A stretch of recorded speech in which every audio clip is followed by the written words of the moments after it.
En diciembre de 2019, el mundo fue testigo del surgimiento del SARS-CoV-2, agente causal de la COVID-19, desencadenando la última pandemia de la era moderna. A razón de que no existía algún tratamiento específico para ella, el cuadro clínico que se presentaba era tratado de manera empírica con antibióticos por la preocupación por las infecciones bacterianas. Más del 90% de los pacientes hospitalizados recibieron un fármaco antimicrobiano, solo el 7% lo requería.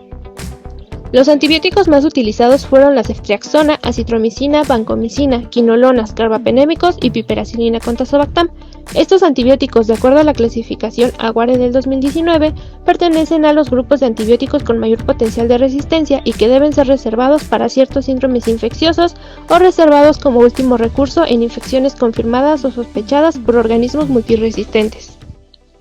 El uso de antibióticos en pacientes infectados con SARS-CoV-2 fue elevado, por lo que esta administración indiscriminada y excesiva de antibióticos contribuyó de manera importante a la resistencia antimicrobiana. Los antibióticos pueden volverse ineficaces si se usan durante periodos prolongados debido a la resistencia a los antimicrobianos. La resistencia antimicrobiana se refiere a la capacidad de los microorganismos para resistir los efectos de un antibiótico. Es un problema de salud pública que se estima mata a 700.000 personas al año en todo el mundo y para el 2050 este número aumentará a 10 millones si no se toman medidas efectivas para combatirla. ¿Pero qué pasa si no abordamos la resistencia a los antimicrobianos?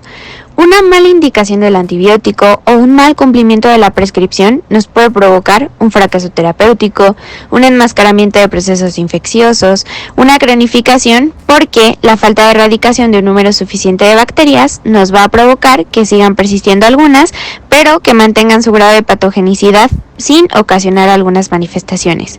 o bien algunas recidivas, o sea que las cepas que queden supervivientes, sean resistentes o sensibles, van a iniciar una nueva proliferación y van a provocar una recaída o una reinfección. Durante la pandemia, diferentes hospitales enfrentaron problemas con el suministro de equipos de protección personal, hubo escasez del mismo y los días de hospitalización se hicieron más prolongados. Los hospitales también trataron a pacientes más graves, los cuales tuvieron que usar dispositivos médicos, tales como catéteres y respiradores mecánicos, esto con una mayor frecuencia y también durante más tiempo, lo que contribuyó al desarrollo de infecciones intrahospitalarias, como las infecciones del sitio quirúrgico, de vías urinarias, del catéter o también la neumonía asociada al ventilador. ¿Cuándo no deben administrarse antibióticos en COVID-19? En resumen, con base en las recomendaciones de las guías nacionales e internacionales sobre la decisión de iniciar o no la administración de antibióticos en pacientes con COVID-19, es posible sugerir no prescribirlos tomando en cuenta algunas condiciones, como lo son una PCR positiva a SARS-CoV-2, una imagen del tórax consistente en COVID-19,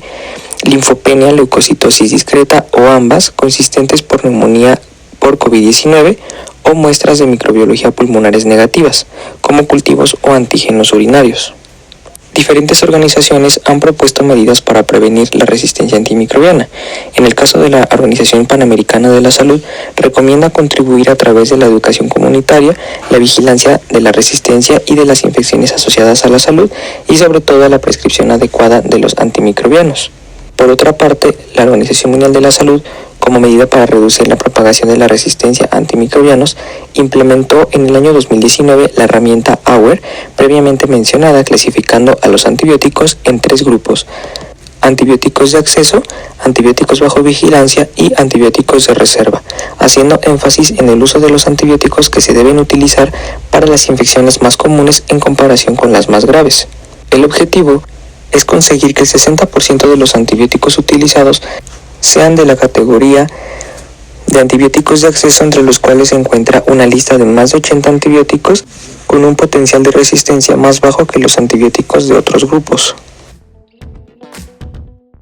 La resistencia a los antimicrobianos es una creciente emergencia mundial de salud agravada por la actual pandemia de COVID-19. Con el aumento del uso y el mal uso de los antimicrobianos, el desvío de recursos destinados a la optimización de su uso y el deterioro de las condiciones económicas y la resistencia sigue siendo una amenaza grave que exige que se establezcan prioridades y se emprendan acciones de manera urgente.